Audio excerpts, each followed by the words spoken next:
Yeah, yeah, yeah. Yeah. Oh, hey. What is going on, good people? What is going on? It is the 20th episode of the Blue Experience. Can you believe it? I 20th can't believe episode. it. I really How can't. appropriate, right? How appropriate for the end of 2021, right? I'm telling you, man, I can't believe we did 20 episodes this time, brother. I This really is so can't. good, man. It still This reminds is me back when me and you were just talking about this on the phone. You know what I mean? right. You're Like right. talking about the idea of doing it, the idea of doing like a talk show, a podcast, a late show, a late night show about flight sim stuff like that. So it's really cool. So for those people who are new to this format, XP, let them know what they're watching right now. You guys are watching the Blue Experience, where we talk all things flight sim, all things aviation, all things real world. But flight sim primarily is what we started with, but we branched out into just talking about everything in the aviation community, in the aviation world. I know there are some things we haven't touched on yet, but trust me, 2022 is around the corner, and there's going to be more things to come. So I appreciate you guys checking out the show. Welcome to the Blue Experience. My man Blue Games on the one side and XP72 here. And that's what we're going to be doing. And another appropriate thing is that we are wrapping up the final show of the year, talking about, like, this is the best topic I've seen in a while, in terms of, if you guys didn't know, Navigraph, who supplies us with all the charts and the AirAx for the airplane updates, of course, did a survey a couple months ago, or maybe a month ago or so, and the results of this survey is out. And actually just looking it over and looking at the actual numbers, as Blue says, the numbers don't lie. We can't even believe the results of the survey. And we figured we had to get it out here and talk to you guys in the flight sim community about it. And you guys would be interested too. I'm not sure if you guys heard about it, if you've seen it, but we're going to be discussing it today. So that's what we're here to do, man. But welcome aboard the Blue Experience, guys. Appreciate it, man. Blue, how was your day today, brother? Man, day's been it's been pretty good so far. Went to the movies to watch the new Spider-Man movie with the family. That was pretty cool. Been Nice. I've been working throughout this whole kind of holiday break, but just kind of cool that other people are off, so I get the chance to actually go out and spend time with them. So that's kind of what it's been all about these past couple weeks. Nice, man. Yeah, this, as you were saying earlier, this week is just like a chill week for me. Got a couple of streams in which I loved. Might try to do another one before the year is out. I don't know. We'll see how that works. But, talking about the year is out, I mean, before we even jump into the survey, I was just wondering, I was just thinking out loud, like, this year, I think, has been the most exciting year in the flight sim community. Maybe there's some old schoolers out there who have seen better than this, but we're talking about four different simulators competing for spots. Developers for airplanes dropping stuff, coming out with stuff, announcing stuff. Senior developers jumping on a new platform and doing their work on that. It's been busy for you, man. For me, man. What about you? What do you think? Yeah, when you said that, I was like, wow, the most exciting year. It's hard to beat 2020 though, because that's when Microsoft Flight Sim initially came out. Like, the hype around that was just unmatchable. You know what I mean? Like, it not just the after release hype, but the before, how like we were just like excited, right? But I feel like this year was a bit fuller. Like, we were getting more back. It was less, I can't wait for this, I'm anticipating that. It's more like, I'm getting this, I'm getting that. But honestly, it's on one side though. It's like on the X-Plane side of things, we were getting a lot of cool stuff. On the Microsoft side of things, they're still kind of in that phase of like, we're so close. If I just had a 737, if I just had that Phoenix A320, if I just had a wide body jet, then this sim I would be, put so many more hours on it. So I think Microsoft is still not quite there yet, but if you're the kind of simmer who is jumping between different sims, between P3D, X-Plane, Microsoft Flight Sim, there's been a lot of great releases, again, like you said, with scenery, with planes, and there's been these developers have been really putting in a lot of hard work.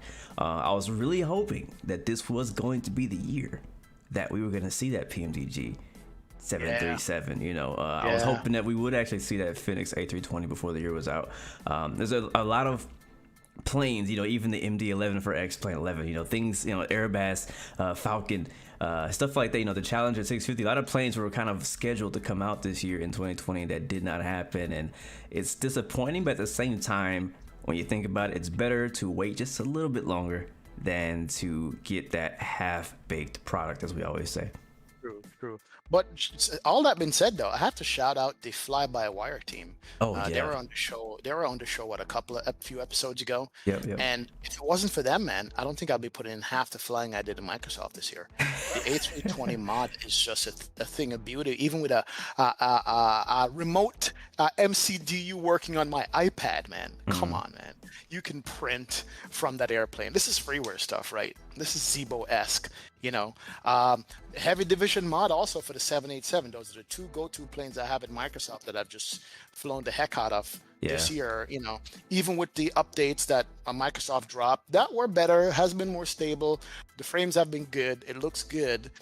You know, those two planes have been rocking. So shout out to those guys for just putting in their volunteer time and making this thing good. It's really, really, really and truly great for that. And then on the X-Plane side, X-Plane doing X-Plane things, dropping X-Plane 12 previews, which we can't wait for. That's going to say a lot when that drops. I don't know how it's going to shake out, which leads us into the survey here to see what people think about X-Plane and Microsoft and P3D and FSX. So I guess without further ado, yeah, I think that was a perfect segue into the. That was perfect. I'm gonna actually pull it up on the screen. You guys are not gonna see our faces. I did not set up that scene, sadly. But I'm gonna pull up on the screen. You guys can get this as well from Navigraph's website. But we'll be showing you here. So let me bring that over real quick into the chat. Yeah, so I'm gonna drop a link in chat. Yeah, for go it ahead and drop well. a link in chat. If these guys want to download that to the survey that we're about to read I from will do here, the same. it's good, man. But the first one in the survey, if you scroll down to what's this, page number 14, we're gonna start in the there. PDF. In the PDF, exactly. Page 14, in the PDF, guys. Hold on. How many pages this PDF has? This survey covers over, hold on, 122 pages of survey. Yeah, we're not doing all 122 pages No, we're today. not. We're going to go over the main stuff. I want to try to start with page 13 on this thing, man. 13. As a matter of fact, Cam A321 says Navigraph even dropped an air rack on us too. So we have an air rack update to do. Yep, this morning. True. So the first thing that blew my mind, if you go to page 14 on that one, 14? The one after that one, is the demographics of the age of simming and flight simmers and the people who actually did the survey. Read it there. The bulk of the users are in the range of 15 to 85. However, there's a huge peak around age 20 for flight simmers. I guess what, 20, 21, 22? Yeah. Look at that. If you look at that graph, you notice right away that the 20-somethings are outstanding. Basically, almost 20% of the people who flight simming are 20-somethings. And that the makes next sense. the next biggest one after that is in the 40s. I guess that's going to be, well, me. But, yeah, I mean, but does that shock you at all? Does that shock you at all? It doesn't shock me at all. I feel like if you're 18-ish, between 18 and 25, you're looking at a career, right? You're graduating high school, you got a job, you can actually spend money on flight sim. Like before then, it's like you're kind of at the mercy of your parents, at the mercy of other things you can't really control because you don't have any assets, but once you get up into the 20 age, you can actually go out and buy your own stuff. You got your job. Hopefully you got a job. And then again, you're looking into, all right, what do I want to do for a career? What am I, do I want to be a pilot? If I'm going to be a pilot, let me get more into this flight sim stuff, right? So I think that makes a lot of sense. I think that the reason why we see the 40 so high, because I've definitely noticed that a lot of older men who are retired or retiring. Well, I guess 40 is not a retiring age. I shouldn't say that, but you know what I'm saying? Older men who are they got that mature money. That old money, right? That's that old money. Right. So it's like you're getting older. Your kids are getting older. You ain't got babies as much anymore. I feel like 40 sounds about right. At this is the age that you usually develop a man cave. Exactly. Peter says because 40s it's having a midlife crisis. Shout out to Peter. Makes sense. Instead of buying a motorcycle, you buy a flight sim. Yeah, exactly. And by the way, shout out to the 3% of responders who are over 80. Oh my God. We got 80 and 80 and I got an 85-year-old. 1% is 85, bro. I So feel we like I got might know that guy. true. Yeah. That's interesting. And if we just look between the 2 years, last year it wasn't really that much different, to be honest. No. It's the same. So that stays consistent. Now, um, the second one, we're going to run through this, guys. As we said, we're not going to stay long on a lot of these because we can go on for hours, 120 pages. Now, this next page I want to introduce because I absolutely hate this statistic. I hate it. Gender. It says what best describes your gender, but basically here male is 96%. And I also see this. I know XP sees it as well. And if you're a flight sim streamer, you see this in your YouTube statistics. Is that the majority, usually 99. I think mine was like 98, 99% of viewers who are watching my videos are male. And every time I see it, I'm like, where are the ladies at? Like seriously, like. Like, are they just not watching flight sim? Because there's a good community of females who are flying in aviation in the real world, but I don't know. Like, I guess they're all playing Fortnite or something, or I don't know. Like, I don't know what's up with that. No, it's true. I mean, I think I have a few females in my stream. I see female names, female sounding names, but a lot in of my them, stream. are that person's mom, and they're using their YouTube channel. Oh, that explains it. Yeah, That yeah. explains it. Yeah, but it's 97% of same last year and this year are flight simmers, man, are male. What's Male crazy flight if simmers. you look at the last year results, it says female 0.9%. So we lost 1.1% in 2021. Ladies watch baby channels. Oh my God. Ladies throw shoes. Yes, they do, Gia. But Right. yeah, that is cool. That It's like is what can we interesting do? to know. What can we do in our streams to attract the female gender to flight sim? Exactly. Right. But here's another stat. Let's talk about who plays flight simming. Basically employment status of the people who do flight simming. I would love to see this actually compared to other games. The vast majority of people who play flight sim are actually full-time people. They work full-time. Mhm. And then the second highest is retirees, believe it or not. That makes sense to me. Yeah, I'm shocked because let me break the numbers down. 50% of people who stream are full-time employees. 16% are retired, and then the next one at 9%, they're in school. Somehow I don't get that feeling, especially about the ones in school. You know what I mean? I thought like my demographic were more in school, but I guess I'm wrong. I guess we are wrong on that.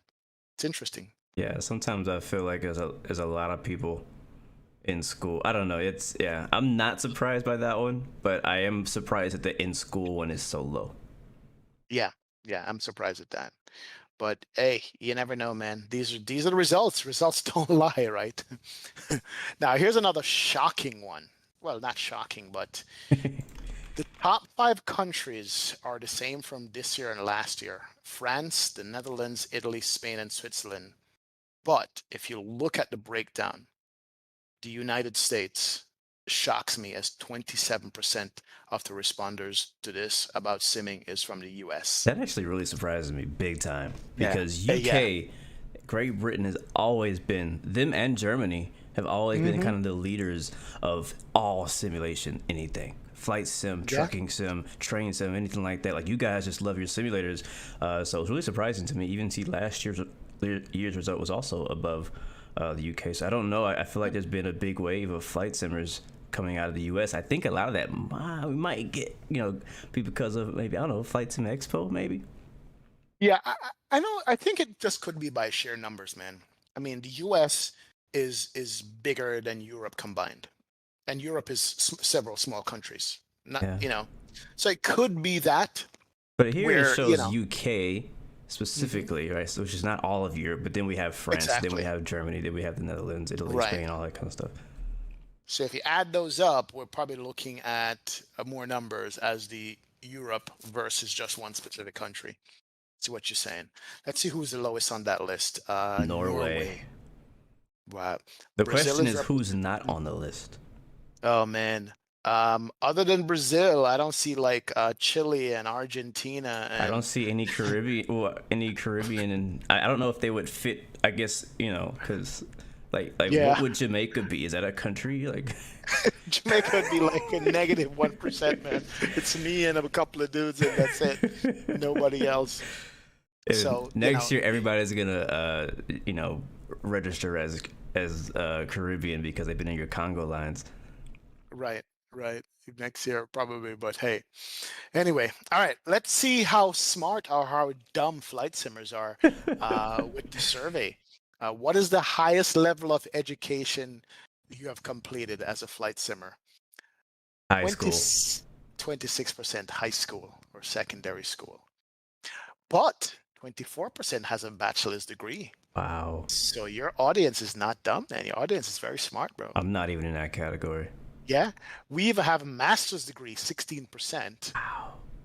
You understand? Yeah, And associate. 4% doctors. Yep. I know one doctor that watches the channel. I That, won't call any names, I'm not but gonna I lie, do, yeah. but just the fact that doctor is on the list blows my mind. Mm-hmm. And You never full, know, man. wow. Doctors like airplanes too. It says there's more people in as a doctor than primary school. I don't even know what primary school is. That's not something we say Like, in the U.S. yeah, that's like basic school, junior high. Oh, Or okay. yeah, it's like junior Yeah, I high. feel like that could have been merged with the secondary high school thing or something. I don't know. Right. So guys in chat, take a wild guess. What's the yearly income level of flight simmers on average? Well, the highest on average. Is that the next one? Yeah, that's gonna be the next one down. I'm scared to look at this one because I'm not gonna be on the top. You're gonna be way past it. The highest is 10% at 60,000 a year. Hmm. 60,000 a year. Dr. Crazy. Mason, what's going on, man? Welcome aboard, sir. Uh, there's a doc in chat. Nice. Peter says I have a PhD in dumb. But yeah, 60 grand. And then the next highest is gonna be what? 70 grand, 40 grand, and 10 grand. Yeah. But the top is 60,000. Believe it or not, we do have some six-figure salaries in the house, but they're like 1%. Go Those are the figure. guys building 737 cockpits. That's what those are. Yo, That's what man, they are. I know. The But 1%. yeah. Mm. But we do spend a lot on flight sim peripherals, though. Think about it. Oh You know, man, the we spend hardcore so much simmers money. have everything they have bought, so they're taking part of that income every year and turning it back into flight simming entertainment. You know. The next one makes a lot of sense to me. Do you work in aviation? Go ahead and drop that, bro. Of course not. Wow. 83% of people who are in the flight sims do not work in aviation. That's That crazy. shocks me. But you tell me why it doesn't shock you. It doesn't shock me because the main thing that attracts us to flight sim is the fact that we can't do it in real life. Right? It's like we don't have a job in aviation. We're not pilots, or maybe not pilots yet. So for me, it makes complete sense because it's kind of like we are fantasizing about this career that we want to have or wish we could have, and since we don't have it, we are here. So I feel like that's most people. Got you. Yeah, that's high, guys. 83% of the people do not work in aviation. So I guess after you work in aviation, you come home, the last thing you want to do is get in front of a computer. That's not true. I mean, look, V1 works in aviation. Yep. Flight Deck to Sim works in aviation. Yep. A320 Sim Pilot works in aviation. They're Yep. here. They must really love it. Yep. You know what I mean? I know, like as a ramp agent, the first thing I want to do when I get home is hop in the flight sim because I'm around all these planes and it just makes me want to go out. Like you can only look at aircraft a certain amount of time. Like I've gotten this feeling when I've gone plane spotting. I'm like, all right, I'm ready to go home. and hop on a sim. You know what I mean? Or even like if I'm traveling, you know, from one place to another, and I'm in an A320, I'm like, okay, I can't wait to get back home again, so I get in the sim and try to recreate that route. You know, because it's like it's cool to look at the planes and they're beautiful, they look good, they sound good, but at some point you're gonna get to the point where you want to get back into your simulator and go out and enjoy all the things you love about aviation, and just use it as the fire. Here's a funny thing though. One of the second next number other than people who don't work in aviation is pilots. Hmm. As airline pilots are up there represented at 4.4%. So, you know, there's something to be said as a pilot. If you come home in flight sim, you really are hooked. Oh yeah. All right. Yeah. Well, which transition over to the next one? What pilot license do you currently have as a flight simmer? Done. The vast majority is none. 75% have no pilot license whatsoever. Does that mean that if I go ahead and get my PPL, I'm going to stop simming? No. Yeah, I know one. I Actually, know one. I know one streamer who, when he got his PPL, his streams cut down a lot. really. Yes. Hmm. Yeah. That is a Mhm. good question. Like, would you not sim as much because you're too busy working on a PPL, or you're too busy doing the real thing now, right? Like, I mean, I feel like, I mean, I don't have a PPL yet, but I would just imagine that if I have the opportunity, if I have the finances, the resources to go fly in real life versus fly in a sim, which would you choose, right? True. And I have to say that because I did that flight the other day on Christmas, I loaded up in Microsoft today and I did a GA flight. Oh, shock. Oh my Right. God, guys. I went to my Somebody home clipped that. airport. Somebody clipped that. I did. XP did a GA flight. I did. I did a couple of circuits out of my home airport, Lantana, here in Florida. And I have to say, the scenery looked nice, but it didn't give me that feeling, Hmm. and it was a Microsoft Flight Sim, which looked really good. But, it didn't give me that like the real thing does. It just made me want to go back and do some more real world flying, put it that way. But that's probably something, man. Yeah, Yeah. the next one, simulation and relation. When did you get your first flight simulator? Hmm. Interesting. So, if you are a pilot, real world pilot, they basically wanted to know that when did you get your first sim? Was it before or after you started flying?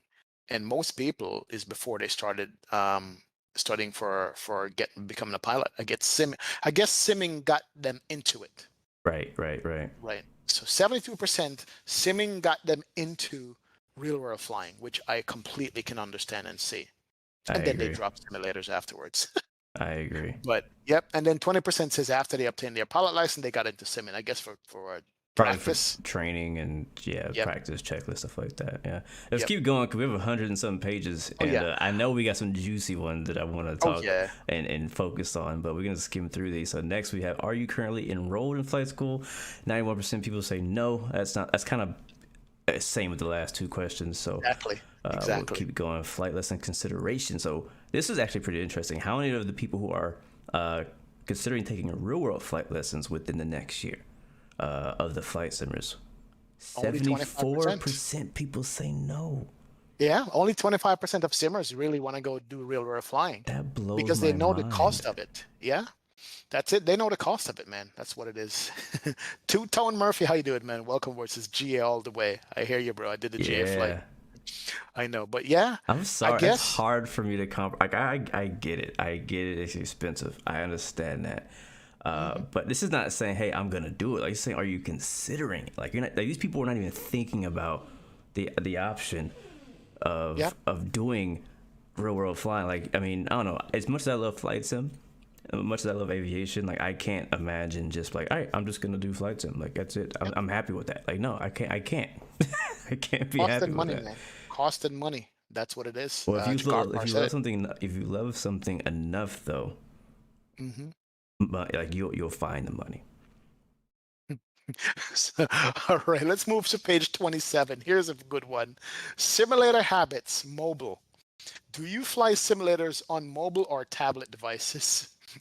Almost 90% says no. Ouch. Not shocked. Ouch. Not shocked, man. Ouch. There's not a lot Yeah, of mobile flight sims. We got X-Plane, we got Infinite Flight, we got right. Aerofly. So it's really literally, well, I mean, they actually have three sims just like we do. Which Yeah, what's crazy about this is I think the reason that this is so possibly so lopsided is because I think the majority of people taking the survey are PC and Xbox simmers. I don't think they're Infinite Flight or they're not mobile flight simmers because I have seen the mobile flight sim genre and niche, and there's a lot of them. Like yeah. it's a massive audience. I just don't think they're taking this survey. That's my thoughts. I don't think this is accurate in my personal opinion. Mhm. But wow, 87%. That's crazy, Yeah, and it went up and since last year. yeah, it did. And these two real quick says if you fly mobile, do you fly online? It's like 50-50 fly online in mobile flight simming. And but most people 40% says they don't use any ATC. 30% says human control. I didn't know it was human control for a mobile flight simulator. Yeah, I yeah, didn't know yeah. that. Wow. Didn't know that. There's something else. All right, let's move on to something relevant to us. Next one says, page 29. Do you use an external EFB for your mobile flight simulator? No, I'm done. Yeah, It is a no. I mean, who? yeah, Very it's a few hard people no. will be using that. I'm familiar with that because you can actually connect for flight to Infinite Flight and I think X-Plane as well on mobile, and very few people even know that it's possible. What's Okay. next? Do you operate as a virtual air traffic controller? 89% of people say no, and all of the ATC people in the chat and watching this are just like, no wonder we're so busy." Yeah, yeah, think um, about it. There's 50 guys flying to one controller, yeah, you know. And I was asked yesterday, would I ever do VATSIM? I'm like, in years when I'm bored of flying, maybe I'll try it, but it's hard work. You got to study. yeah. You know what I mean? I thought about a while back doing ATC because I got sick of not getting ATC in my home area, right? And I was like, maybe I could go be a controller. And I looked into how to do it, and I was like, that's too much work. I'm all right. Right, right. And it even breaks down the ATC stuff here. How many times do you operate as a virtual air traffic controller per week? The majority says one time a week. You know what I mean? No Yeah, wonder it's so freaking scarce in certain parts of the yeah, darn world. yeah. One time, 36%. A So week. a week, I mean, You know what? I think that's also. I know there's a like a. I think some virtual air traffic control like groups have like a certain amount that you have to control to stay like on the team. I'm not sure if right. it's per week or per month, but I feel like a lot of them are probably doing like minimum, and you have like that same controller, those same hardcore controllers that control those same airports every day or every Friday. You know what I mean? So Yep. And here it is. They said that the average time they stay on, 40% of them say only 2 hours. mm. I think they're burnt out after 2 hours of doing air traffic Especially if it's control. heavy traffic. I mean, I feel like it's either way. If it's heavy traffic, then you're freaking just drained after 2 hours. If it's no traffic, you're just bored out your life after 2 hours. Like either way, you're probably drained in either direction there. So yeah, I agree with that. Yeah. All right. So here's the one that's interesting. Oh boy. Aircraft types. What do you normally fly when you're simming? I haven't looked at this. I'm really interested to Yeah. see what is on top here. Go ahead. Number one, as I could see, if you look up to the bottom, there's a key to it. Always is hard blue and never is hard gray. So I'm looking at the number one air type they fly is a narrow body commercial airliner. No surprise. That's a hard blue if you look at that. Mm-hmm. Number one is a narrow body airliner, which is an A320 or a 737-800. That's it. That makes sense to me. Yep. Second to that is a wide body commercial airliner. I'm Yeah. trying to. Yeah. I think those Yeah. are the only Okay. two big dark blue sections. And Yeah. then two-tone Murphy comes up in this. The third is a single engine piston. Yep. That's Yeah. what it is. The third is going to be a single engine piston operated aircraft. So your Cessnas or your Piper Archers or something like that. It's a really So interesting graph though, because kind of difficult to understand because like if you look at the whole bar, like all the way over to rarely, which is the lighter blue color. You can see that right after narrow body commercial airliners falls very close short, second to single engine pistons. And then you get wide body coming in third. No, actually third is turboprop, and then wide body. That's if you go by the whole bar. But if you look at just the dark blue section there, then you see, all right, these are people who, that's all they fly. Like if it says always, that is all they're flying. These people only fly now the community of people who only fly narrow bodies versus the community of people who fly only pistons is dramatic difference. Like I think what it is that the people who fly pistons, that's me. That's my group of people right there, right? Like I know I fly like airliners, but I'm the group who flies not always piston and not always airliner. Like I'm in the middle. So I'm just like branching it out. So I think that's people who are flying a variety of planes and not only. But I think the thing is, people who fly, not only all people, but a lot of people who fly commercial airliners, that's all they do. They're not interested in GA. They're not interested in freighters. They're not interested in business jets, combat, none of that. They're just like, all I want to fly is my A320, my A319, my 737, and that's what that is showing right there. But still, I'm looking at it. She said something interesting. With a combination of single engine piston, multi-engine piston, and turboprop, those look like if you add those up together, they are equal to the airliners or close to the narrow body airliner. Think about it. They just broke it down into several different kinds of airplanes. Yeah. But if you add those up, and it's always, often, and sometimes. So those are the top three. Nobody flies drones. I fly the drone camera all the time. There you go. Float planes, helicopters. Surprisingly, helicopters. I thought there would be more. I thought helicopters would be higher as well. Like combat beat helicopters. Yep, I thought so too. So that is interesting. Wow. And it looks similar to last year. Actually, looks similar to last year results on that. But anyway, here's another one. And my numbers are skewed, but how many times do you use the flight simulator per week on average? 3 times a week and 5 times a week are taking the cake. 3 to 5 times a week. What would you say, like making it personal for you, XP? How many times on average? And I mean, do you only fly flight sim when you're streaming? Do you do any flying outside of that? Okay, so if you stream 5 times a week, that's how much you fly per week. Yes. So I want to say my average is literally 4 times a week I fly. That's my average. It's 4 times a week. But other people do Monday, Wednesday, Friday, or something like that, or once on the weekend. You know what I mean? So 3 times and 5 times a week takes the cake. That sounds about right, I think. It does. Every time. Yeah. I think for me personally, I think my average is probably around 5. About 4 or 5, like it's between 4 to 6, because I don't stream all those flights. That's the thing. I stream like maybe 2 to 3 times a week on a good week. But throughout the week, that doesn't mean I'm not flying on my own. I'm usually flying. I'm doing reviews. I'm testing planes. When I'm doing a review, I'm flying the heck out of that plane, right? I gotta get to know that plane, and so if I'm doing a review for an aircraft, that I'm flying probably 10 flights in a week, because I'm really putting that plane through its paces. So. It depends on what I'm doing, but I think average about 4 to 6 for me. Yeah. Now here's the other graph that's below that actually is very interesting to me. How many hours do you use the flight simulator to do in a typical session? Number 1 is 2 hours, then 3 hours, then it tapers off. And it makes sense because in 2 hours, you either do 1 good leg or 2 short legs. You know what I mean? Yeah. And I've seen where after 2 hours in front of it, I don't know, depending on your age, you're done. You know what I mean? You've had it. Worse if you're doing a fly along with me or Two Tone Murphy, where there's like 1,000 people flying along. Yeah. You know what I mean? They're like, that's it. I'm not putting up with any more of this garbage. We're getting off. You know what I mean?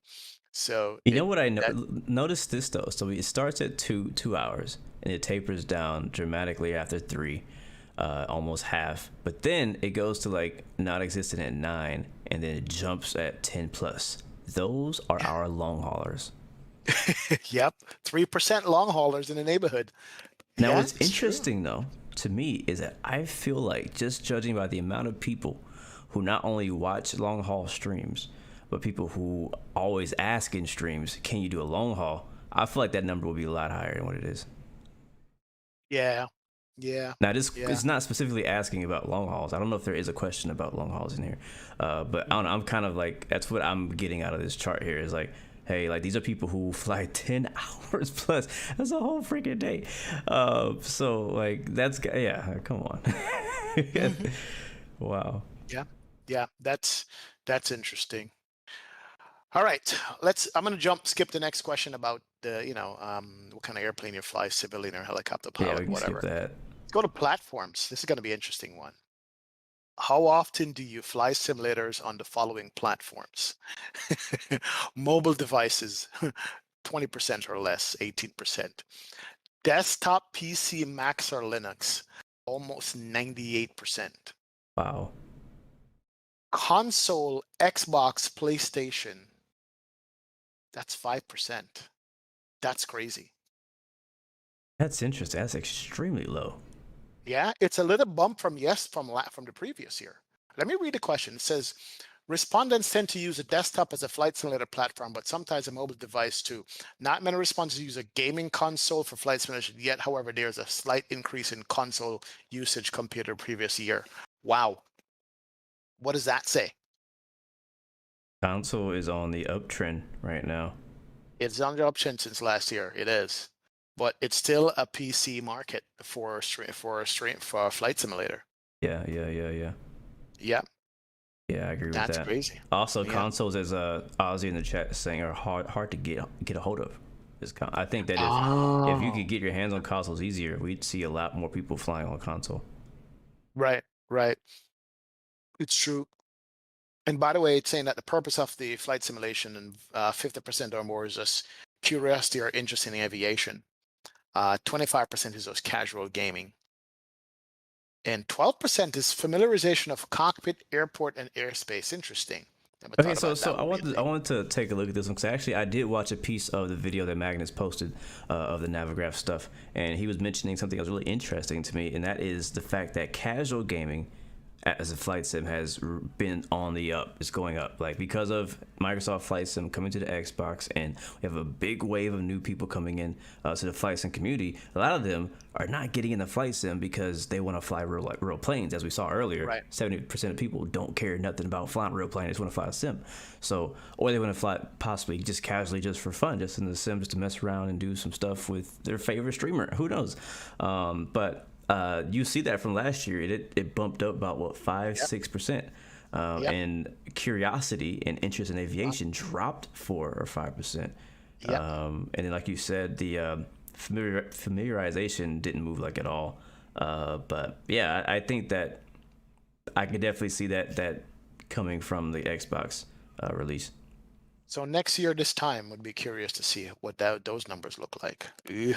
I think it depends as well on how Microsoft specifically, because that's the only console we have, only console game we have, how that game evolves over the next year for the Xbox and how they take care of their Xbox people. Even though we as PC simmers are like, no, we don't care about them, take care of us.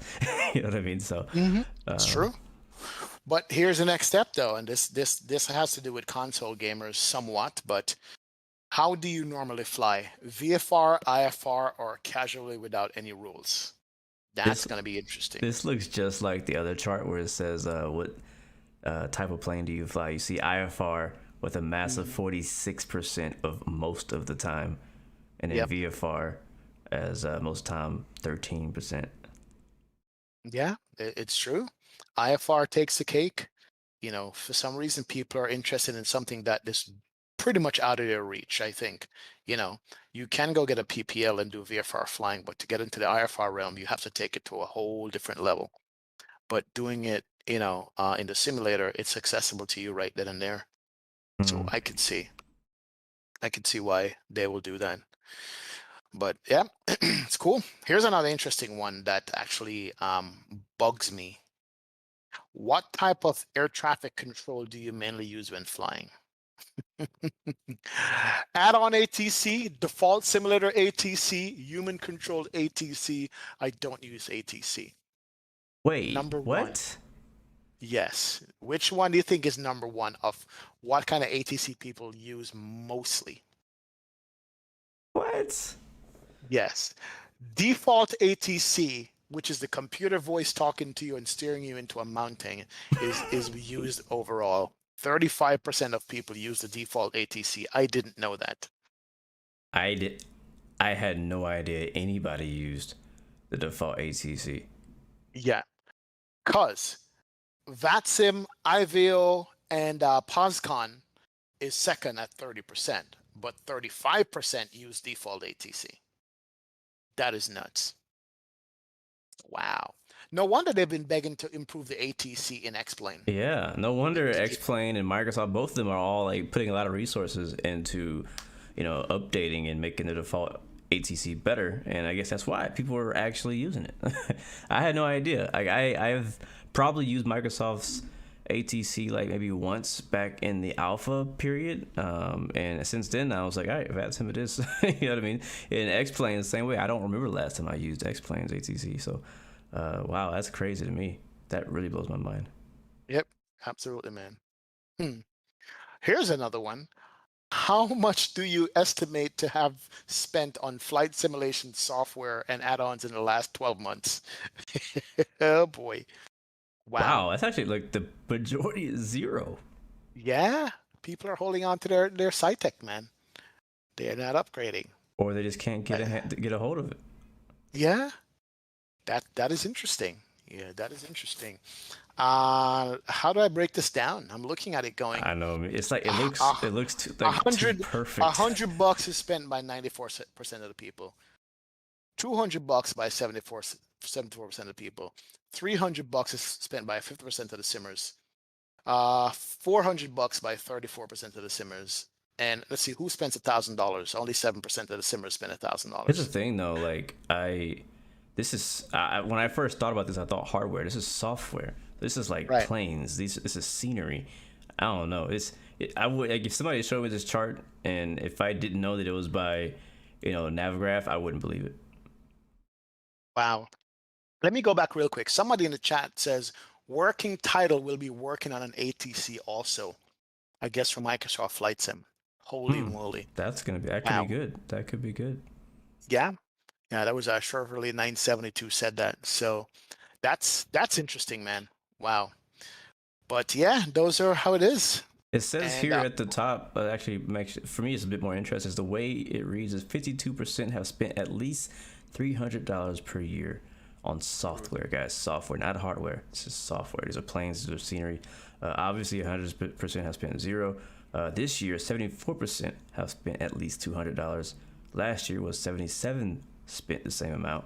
This year, 94% have spent at least 100, just like last year. So, yep. yeah, it's Yeah, that's crazy. it looks like hardware is probably the same too. 50% of the people spend $300 on hardware, you know.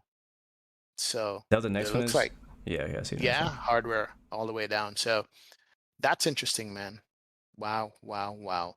All right, we're gonna skip the next section. It says inability to purchase hardware because of We the already COVID and know some other how that things. works. Yeah, yeah, true. And then as far as the stores where you can get Ooh, them, it's all over the really? place. Aerosoft is on top. Yep, Let me see if it's, there's any big always in there. So X-Plane Org Store has the biggest always section. Sim Market has a pretty nice size always section. Orbix yep, Direct, Orbix Direct is Mark, a big one. Microsoft Marketplace, FlightSim.to. Yep.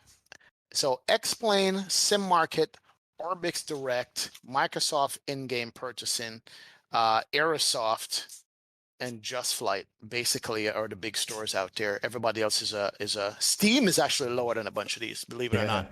yeah. So yeah, that is interesting. That is absolutely interesting as far as where people buy their stuff. I know, the few that I use as well includes these guys. So that is something else there. Oh, here's a Freeware good. versus software. All right. So considering all the software and data which you use for flight simulation, what tends to be freeware versus payware? So simulator software, it looks like it's what? I think by similar to software, Mostly payware. they mean like X-Plane, Microsoft. That's what a Right. simulation software is. And the green, so basically the blue. If you can't read it on the screen, the blue is showing these are people. This is the payware.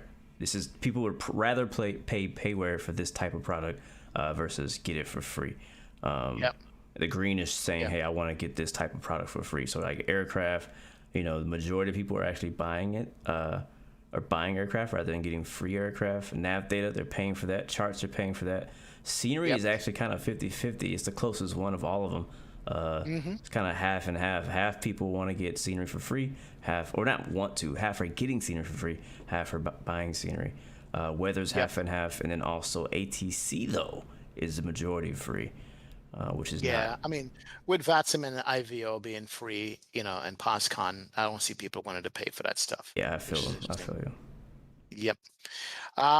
Here's an interesting one that can grow, and I would love to see grow once COVID is over. Have you attended a public flight simulation exhibition or conference in the last 12 months? Of course, 97% says no, they have not, and we understand why. But I'm telling you guys in chat, the next flight sim expo they have, I don't care what country you're listening from, whether it's the Europe, a US, go.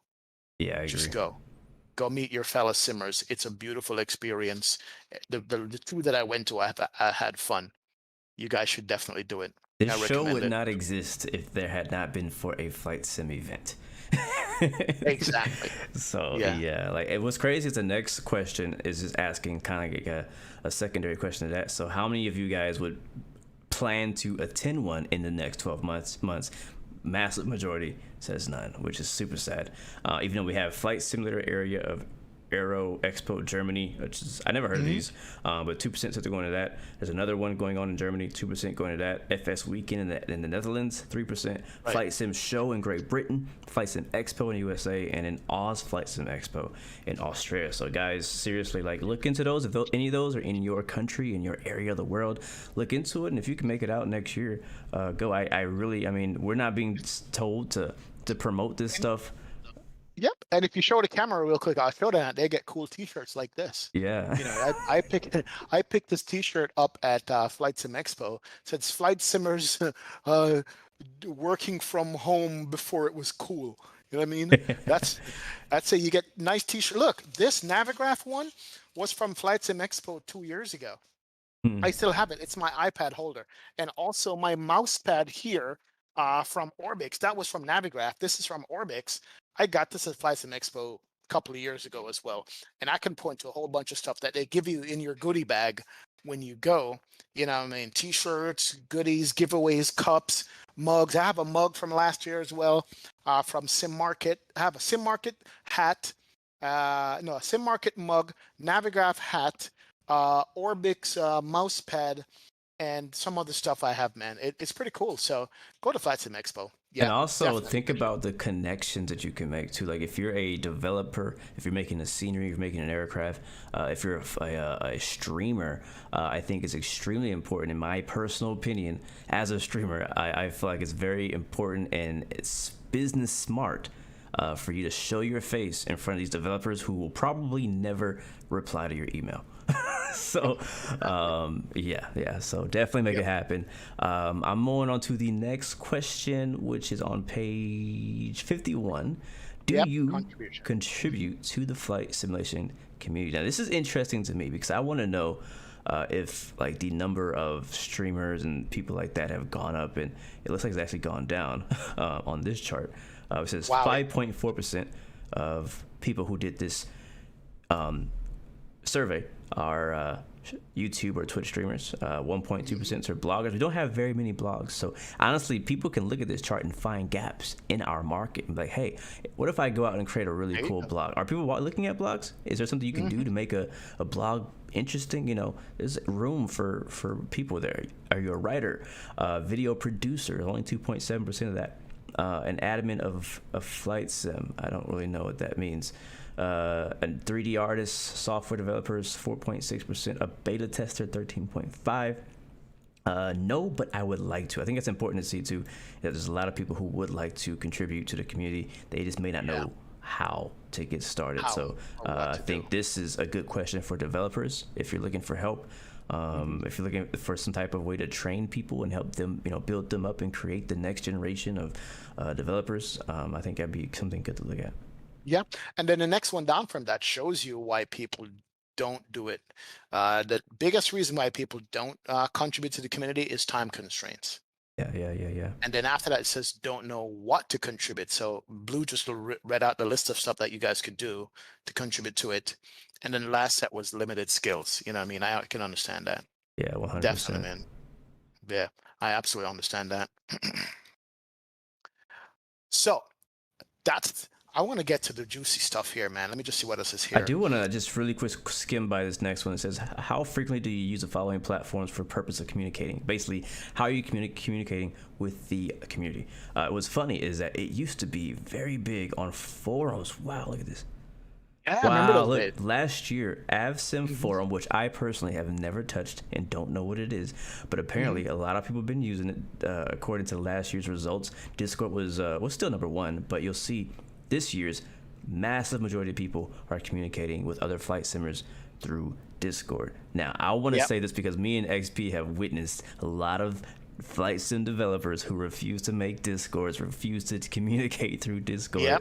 I think it's extremely important to make one. If you don't have time, like, find somebody in your team just to manage it. Like, you don't have to be on there every single day. Like, do your thing, but at least have a Discord for people to come and ask questions, because that's where we're at. That's where gamers are at in general. Like, they're not trying to make a freaking account and give you their email to go see a forum. Like, come on, man. I hate forums personally. I'm sorry, I'm getting a little hot about that, but I don't like forums. Me too.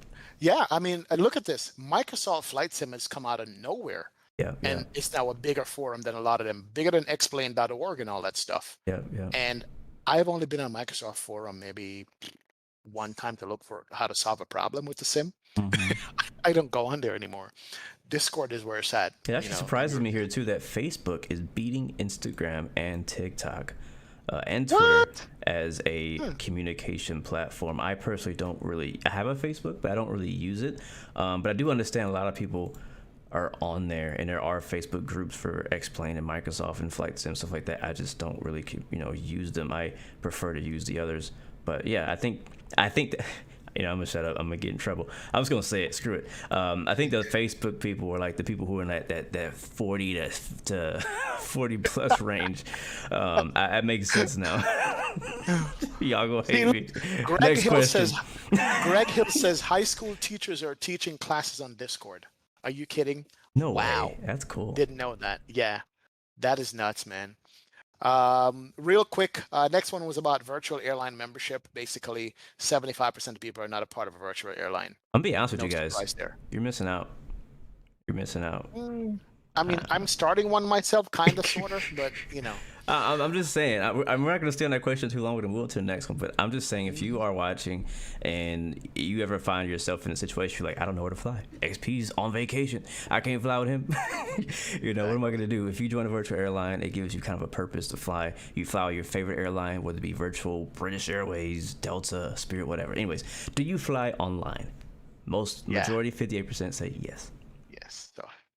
So a little bit over 50-50 fly online, which is good. It's interesting because the other question said that people are using default ATC as a majority, and yet somehow 58% of people are flying online.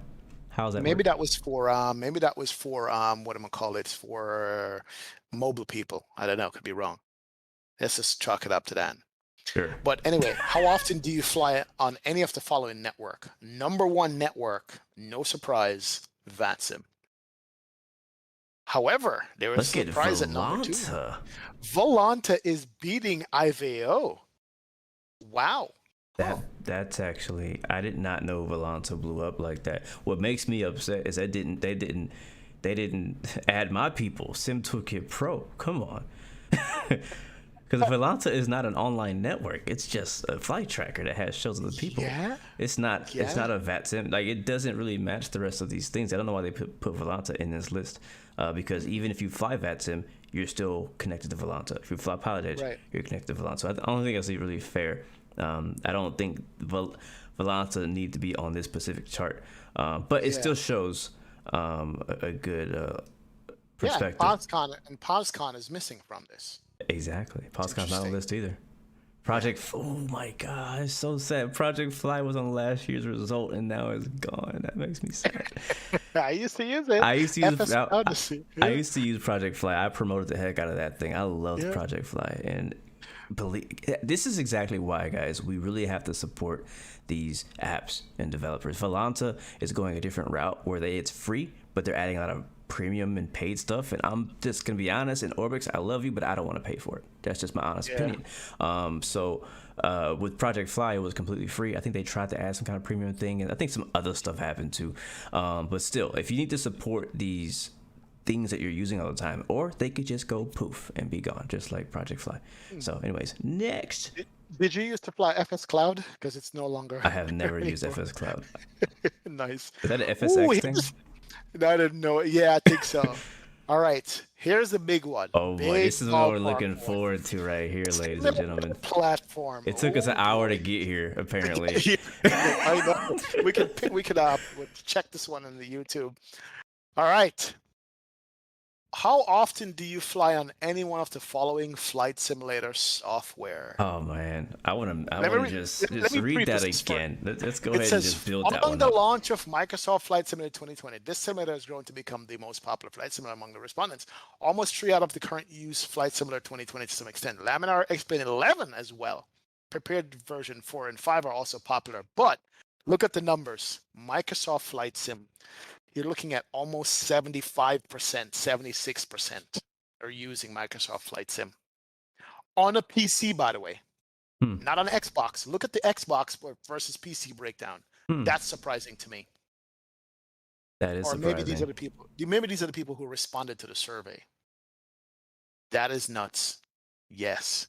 However, just as shocking, or maybe not, the second highest at 50% is Explain 11, and we don't have Explain 12 yet. What makes Think me about that. excited though is the fact that coming in a strong third is DCS World. Mm-hmm. Where did that come from? I know. Where the heck did that come from? Like, I don't know. I don't know if like the Ego Dynamics, the people who made DCS World, promoted this survey, and we got a lot more combat simmers who are doing a survey now, and so now they're more representative. But did not. I mean, I think DCS personally is number one. That's just me. Like, I mean, but but yeah, that's crazy to see that. But X-Plane, I'm excited to see X-Plane holding its own here, strong in second. Sorry. Slam Cannon said it. It says the discrepancy between Explain 11 and Microsoft isn't as much as I thought it would be. Yes, exactly. yes. When I saw this yesterday or 2 days ago, I couldn't believe it. Explain is hanging in hard, man. Yeah. But I understand it though, because you have the Zebo 7.3, you got the TOLIS, you got the flight factors, you got the 7.5, the 7.6, the 7.7, the 7.8, the 777, you got MD-80, you got A300s, you got all these planes still, and Microsoft still don't have the first narrow body airliner other than the CRJ. Bro, believe it or not, there's more people in this chart playing Microsoft FSX, the original, right, than Prepared V5. That is striking. I'm sorry, Prepared people. Ouch. Yeah, I think Prepared might be dead, guys.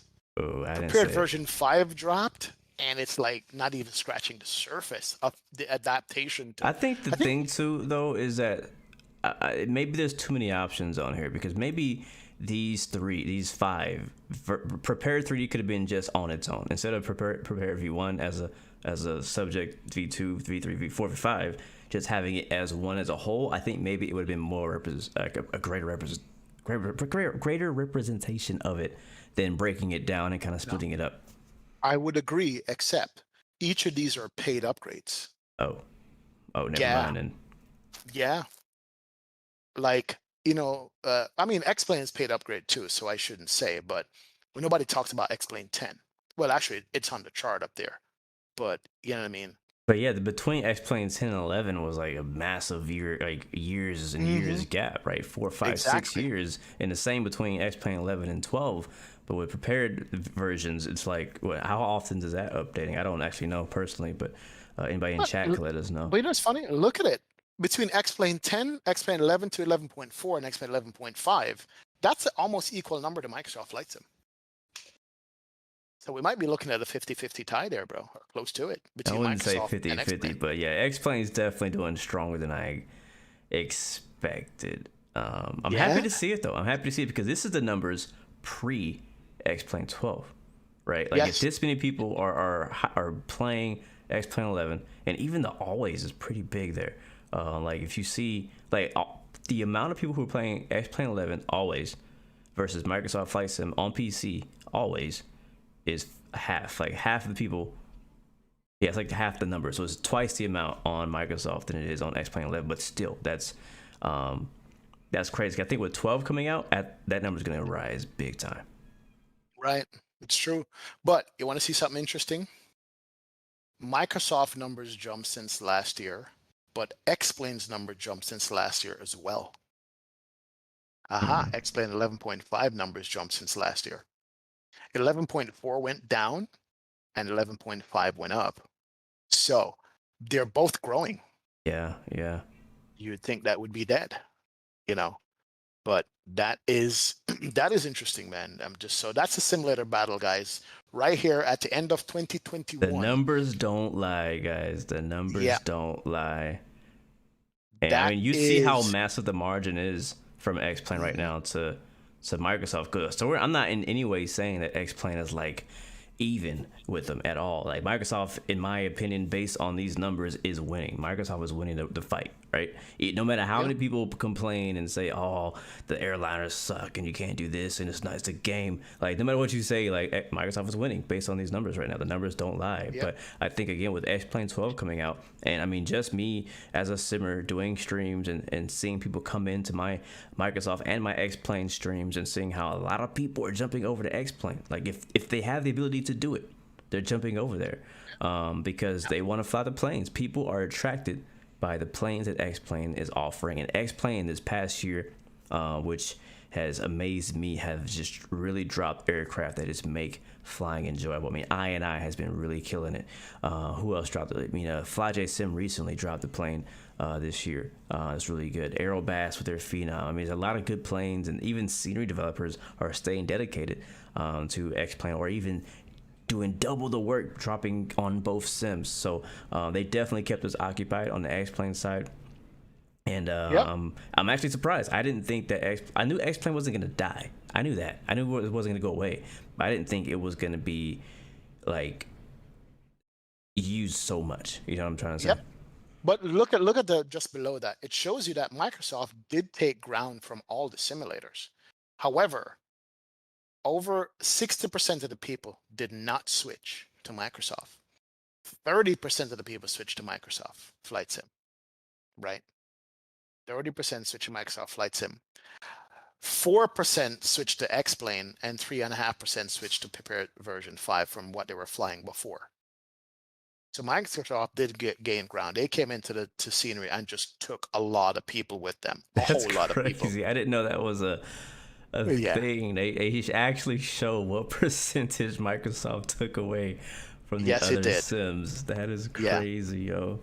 Yep. And this is It people did. who are already simming. This is not like people who never flew flight sim. Like this is people who have Right. been flying flight sims and they left X-Plane, they left prepared to go to Microsoft. But then also again, just like Mhm. you said, looking back the other way around, how at first last year people were Mhm. fleeing Microsoft to go back to prepared. But it dropped. Yeah. And what happened to prepared in 2020. 2021? Well, yeah, 2020, a lot more people were going over. It dropped in 2020. Number came down a little bit. 2021, the number came down. So the take-up rate basically peaked off and dropped back a little bit for Microsoft. And that's because there's no payware. Once a payware drops, it's a whole different ball game, I think. Yeah, I think You that know. not just PMDG, but just like high quality. I know I keep saying PMDG, and I feel bad for saying that because there's a lot of other great developers who are making equal to even possibly better add-ons for Microsoft coming soon that we're gonna enjoy, and it's gonna sway people to come back over to the sim.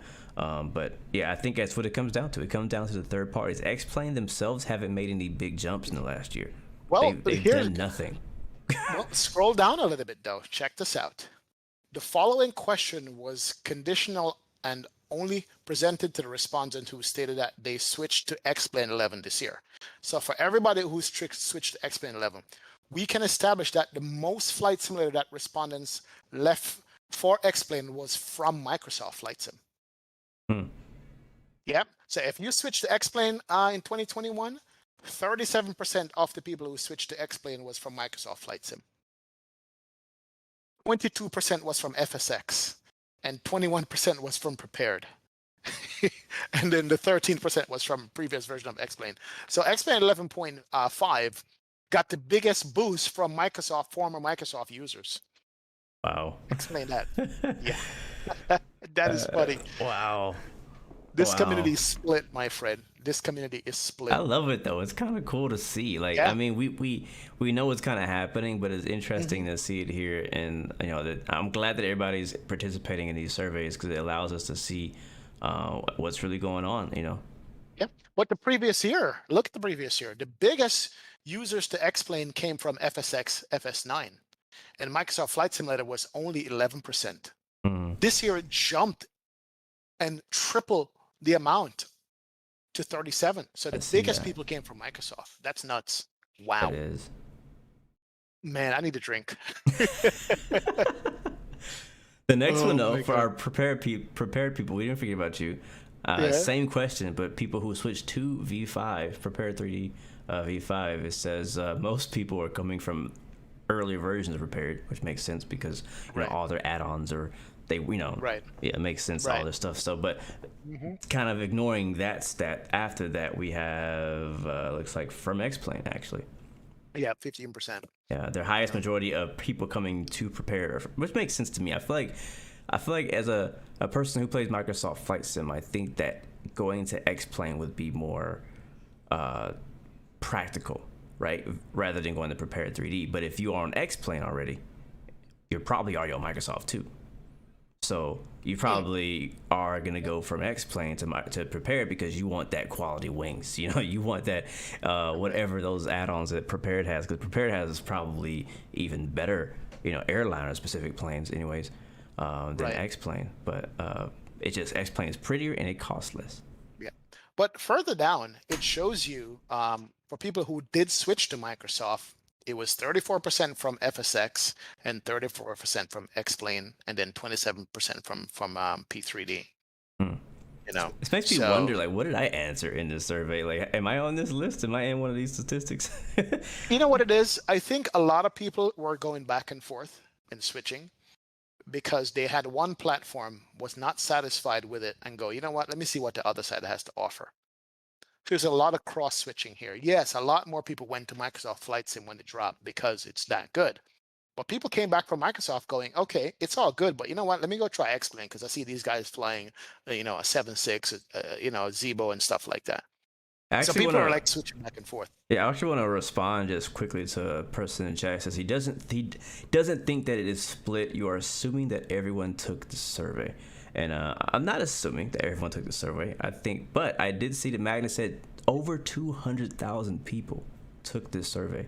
I think that's enough people to kind of go with an assumption of kind of where the trends are going. You know what I mean? So I think obviously these numbers are not 100% accurate, but I think they do show an accurate perspective and picture of what's really going on underneath. A lot of things that we just don't, we talk about them, but we don't at the same time. You know, it's kind of like about where's your money going? Where are you actually spending your time? You know, and this is what this chart, these surveys show us.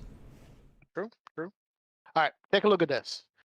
This one is going to be an interesting one. X-Plane 12 purchase likelihood. How likely is it that you will be buying X-Plane 12 when it comes available? And I just added up the numbers. 50% of the people said they're possibly going to buy this thing. Possibly at 50%. That's right down the middle. That's right down the middle. And I think people are probably holding back to see what it's going to actually look like and feel like once it drops. Yeah. That's not bad though. If it was like less than that, then you'd be worried. Hey, I still don't see. I know I feel like I'm always the negative one going against X-Plane 12, even though I am very excited about it as a flight simmer. But I think that in the big picture, a lot of people are still not going to get X-Plane 12 because, for one, it's not on console. Right. And mainly it's not on console. The console is where it's at. A lot of people coming in from the console side, a lot of people are going to need a good PC to run X-Plane 12, and that's not going to be everybody. So I think that's what the other 50% is going to be, is those people. They might eventually get it, but they'll definitely have their eyes on it. That's for sure. Yeah, and I think, for me, I'm definitely getting X-Plane 12, no doubt about it. And I have My high bad, hopes for it. 27,000, not 200,000. Still, my Right. answer was still accurate. Right. Go ahead. I think a lot of people are going to get X-Plane 12, including me. There's more airplanes coming out for X-Plane 12. You understand? The level up airplanes drop today, which are freeware, 700 and 900. You can't beat that. The new on the 7th of this month, you're getting the new 650 Challenger 650 that's coming out. That's going to be good. However, will dropping the PMDG 73 and the Fenix A320 stop the growth of X-Plane 12 or the uptake of X-Plane 12? That's the question I have. Will two planes come into Microsoft Flight Sim stop X-Plane 12 in its tracks? What are you thinking? That's a hard one. Yeah. I don't think so, but those planes gotta be real good.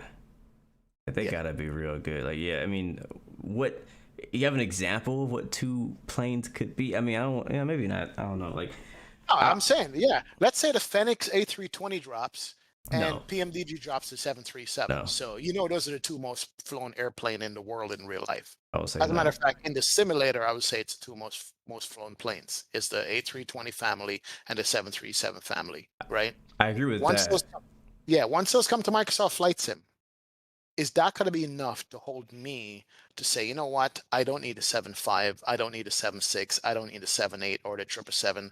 These two planes are enough for me to fly and I'll be okay. Yeah, I think that's a no. You know what I mean? I don't know. I think I don't.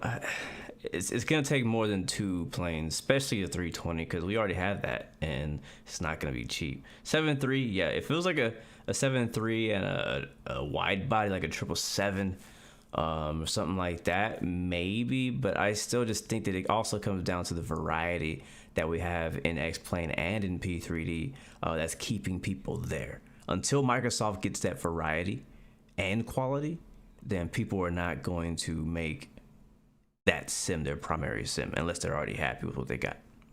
Right. Now, here's just an interesting take on this. Flying a A320 or A319 and in X-Plane is completely different than flying a 737 in X-Plane. Like the feel, the sound, the movement, the whole thing. I'm wondering if when the 737 comes out from PMDG, how much difference of a feel it's going to be. Now, hear me out here. It's going to look great. It's a PMDG product. It should be great. But are we going to feel a difference in the flight modeling to go, yes, this is a two different planes and I'm getting my fulfillment on it? I don't know if you understand what I'm saying. I I get don't what know you're if saying. Microsoft fidelity and feel is there yet. Could be wrong. We'll see what I don't PMDG know. comes out with. You make me think of. I know you weren't a fan of this plane, but the DC-6. Right. Right. The DC-6, I felt like it didn't fly like any other plane in Microsoft Flight Sim. Like, it didn't feel like I was flying a toy. You know what I mean? That's good. And so based on that, based on my first PMDG experience, which was the DC-6 for me, I feel like, I mean, they should. I feel like if they fall short in the flight model, they failed. Seriously. Like, yeah, make a pretty plane. Yeah, give us some great systems. But if you fail in the But is flight it a model, Microsoft then thing, fail. though? Is it a Microsoft thing? Because I'm looking at the 787 in Microsoft. It's, you know what I'm saying? But Yeah, it's a feels like a default toy. plane, though. Feels like a toy. Yeah, exactly. 7.4 feels like a toy. What can PMDG pull out of their hat to go, hey, we hammered this flight model down. It feels like a Zebo. Yeah. Because you fly the Zebo, it feels like a different plane. Yeah, you know when what I mean? when you butter the Zebo, you feel accomplished. Oh, yes, you do. The bottom will fall out on you. You just drop, so that is the question, man. That is the question, definitely, that I am thinking about Speaking going, of wow. questions, back onto the survey, I skipped down to page 73. No Do you problem. own an Xbox console? And 80+% say no. Hmm, that's good And a news. very small percentage of people are owning Xboxes, which is not surprising because again, it's hard to get your hands. Matter of fact, I tried getting an Xbox Series X myself, couldn't find Right. one. So I'm not surprised with that. I think as supply comes in for the Xbox, we'll see it grow. But Hmm. I don't know. I'm thinking Yeah, we're seeing a lot more PC simmers here, at least in this survey, anyways. exactly. I And also then for don't the know if console players even know anything about this survey, so I think this might be kind of lopsided a little bit. exactly. And also for the gamers out there, this is something that actually threw me for a loop. Page 67, the graphics card between NVIDIA, Intel, AMD. NVIDIA smashed this. 85% of the people use the NVIDIA graphics card to play flight simming. Wow. AMD's barely at 9.3%. And that hasn't changed since the previous year. Hmm. Didn't know that. Yeah. Wow. Windows 10, majority. PC, majority over a laptop. We know that. But yeah, NVIDIA graphics card is like number one by far. And most people are still on a 1080 graphics card. I have a Take that back. 1080. No, it's tied between a 1080 and a 2080. The 30 series graphics card are barely picked up. A 3080 is only 9%. 3070 is only 6%. A 3090 is 5%. So NVIDIA is ruling the roost, and the 10 series is up there still. That's a good Hey, I graphics got card the to 10 test. series. I got the 1080 Ti, and it is still holding on strong right now. I stream with it, flight sim with it. Yeah, man, it's doing a good job. Yep, yep. I saw another question back on the Xbox thing. It says, "Do you fly simulators on Xbox?" And this thing keeps blowing my mind because at one point you're like, "Oh yeah, nobody has an Xbox," but then you see this question is like, "Do you fly sims on Xbox?" And it's 54% say yes. Like what? Wow. Yeah, exactly. Like what? Exactly. Hmm. Well, then you're like, okay, well, the majority of people playing flight simulators in general, it doesn't say, it just says, do you fly simulators? It's not saying which one, it's just saying in general. And 54% of all of the community who did this survey said, yeah. So that's crazy to me. Right. Yeah. So, yeah. Hmm. Do Yeah, you fly with something else? Do you fly simulators on your console with something else than a gamepad controller? 46% said no. 39 use some type of yoke and joystick pedal, which is cool. right. And it's funny is last year, if you were able to run a flight sim on a console, would you prefer to play with something else than a gamepad? And most people said, yeah, they want a yoke and pedals. So, Yep. It makes sense. It's the next step forward once you get a taste of flight simming. oh yeah, Yep. for sure. Yep. Definitely. It's also saying that most people are satisfied with the graphics card they have now, by the way. They're not looking to upgrade or change, which is surprising to me because everybody wants the fastest, latest, and greatest, but they're satisfied with it. This one's interesting too. Why don't you fly simulators on console? I would love for the chat to get involved with this question. On XP stream, on my stream, if you're watching, let us know if you are flying on console, and if you are, why are you flying on console? Just be honest. And if you don't fly on console, why not? But what this says is the software is that I use is not supported, but it's 19%, which probably means like, they don't have X-Plane on there, they don't have Prepared on there. The hardware I use is not supported, so like, maybe your honeycomb yoke, you have the current one that does not work on Xbox just yet, or you prefer to fly on PC, which is the 80% of people, which is not surprising at all. I think that most people, if they have access to a PC, is going to prefer to fly on PC. It's just way more options. You can mod, you can get all liveries, you can get all the hardware. It's just, there's no limits on the PC for flight sim. On Xbox, it's just too many limits. Yep. Yep. Yep. Now, here's a breakdown for what people's simulator setup looks like. Over 63% of the people have a throttle quadrant at home. 57% has rudder pedals, and joystick with a hat switch. 50% of people have a joystick, and then only 46% have a yoke. I get that. before Honeycomb and before Thrustmaster, the Logitech yoke was the only really one out there that was like affordable to get, and Yeah. then most people didn't get it anyway.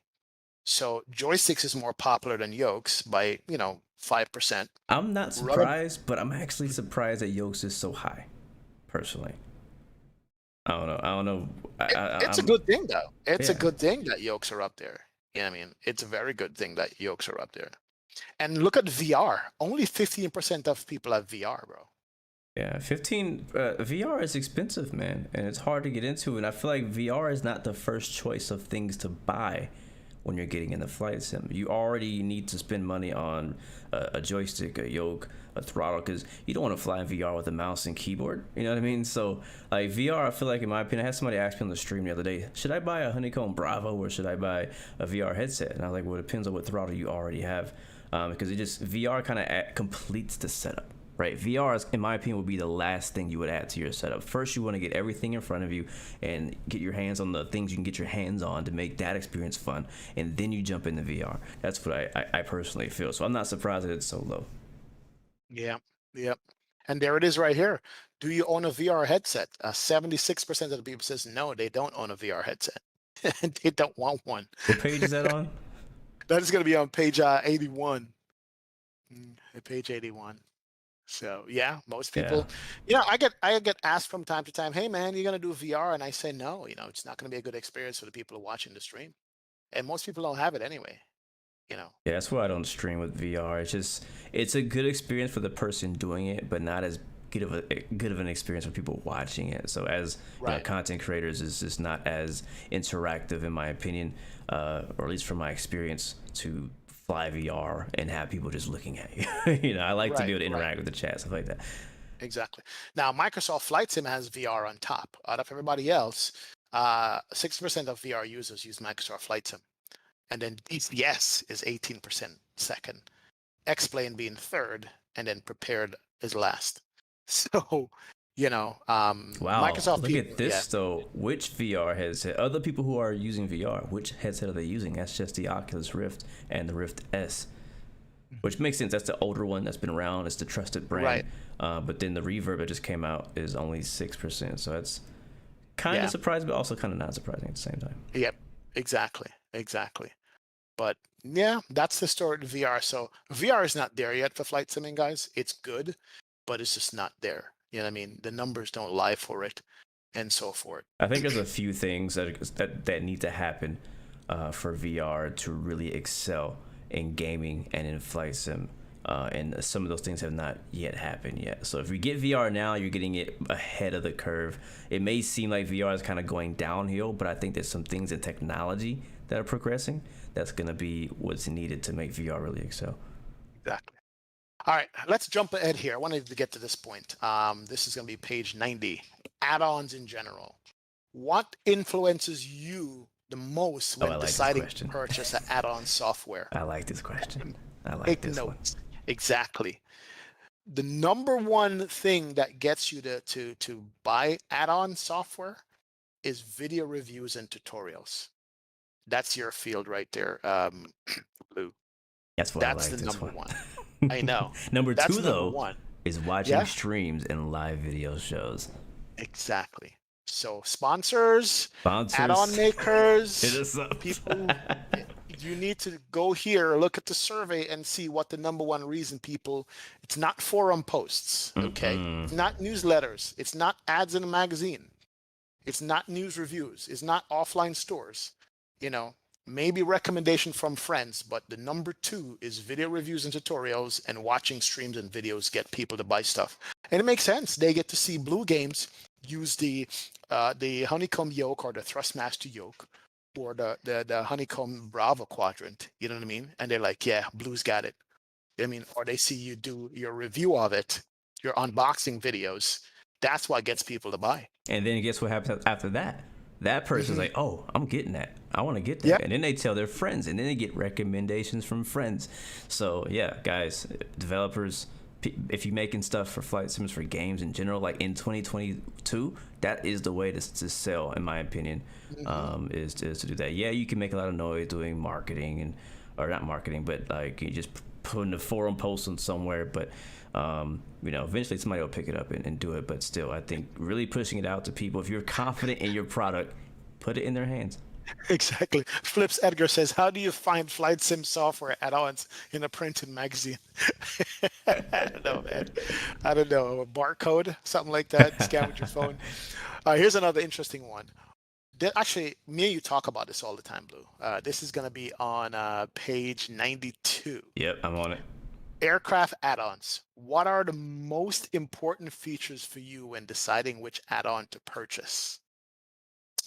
This is a tough close one right here because Yeah.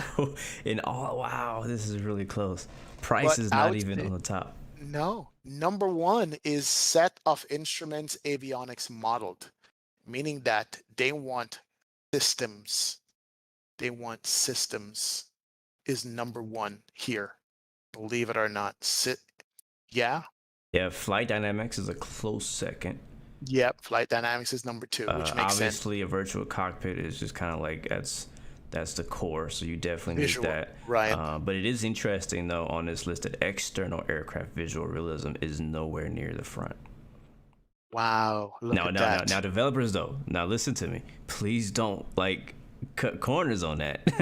we want the beautiful models. We want the great model of the aircraft, but that can't be all. Let me say that again. That can't be all you're doing is making a beautiful exterior model of an aircraft. People want more. Yeah, they do. I'm surprised that sounds is that low though. I am surprised. Sounds, very I important. probably rated sounds as number one over systems. Yeah, sounds is down there as very important. Only like 30% of the people said it is very important. Versus avionics, 65-70% says it's important. That's interesting. Also, number of liveries is not important at all. I agree with this because once you release a plane, all you gotta do is put out a paint kit. Don't waste your time on making a whole bunch of liveries. Like save that time. If you can just do that, if you have a team that can just focus on liveries, that's literally their only skill. They can't do anything else. That's fine. But don't take processes or people away from other more important things on the project to do liveries, because people do care. We want the right livery, but we know that livery is going to come from somebody else. You don't have to make it. Basically, we'll make it ourselves. And I'm shocked that you guys don't even think price matters. We That's talk about it crazy. all the time, but you guys are only like 28% think price is important. Yeah. Yeah, and less than wow. That is something else when it comes to add-on. Matter of fact, when So it comes to things that people think are not important, price comes second. yeah. At least Okay. important. All right. Now, check this out. Scenery and weather, and this says a lot to me. Based on the type of flying you do, which aspects of a scenery add-on is important to you? You know what the number one is?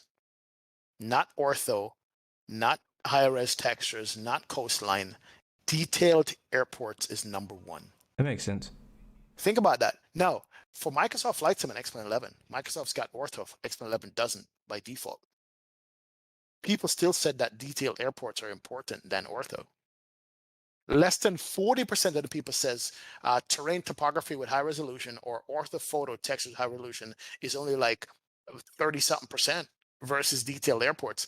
And to me, it's like when I do IFR flying, I want my airport where I'm taking off from to look good. Once you get above the clouds or high enough, it almost doesn't matter. And then when you're landing again, you want the airports to be good again. Yeah. So yeah. So does that say that X-Plane 12 might have a chance if it doesn't have ortho? Yeah. Based on this chart, yeah. Yeah. Yeah. For real? Definitely. So that's interesting, to see where people's minds are. And that didn't change from last year. So that's pretty consistent since the previous year when they did the survey. So yeah, not bad. All right, let's go to weather importance, page 97. Considering the weather inside the simulator, please rate how important the following aspects are for you. And it's kind of, let's see, how important is the weather experience overall for your simulation sessions? Is it important to be able to worsen the weather? No. In regards to weather, including clouds, how important is the realistic weather experience? I think that's, but it's like right in them. It's like 60%, I think. Right. That's 60, yeah, 60% on that one. In regards to weather, including clouds, how important is visual, exciting experience? And that's about 50, just under 50% for that one. Is access to live, real-time weather important to you? And so far, that is the highest rated of the questions. That's Exactly. 65.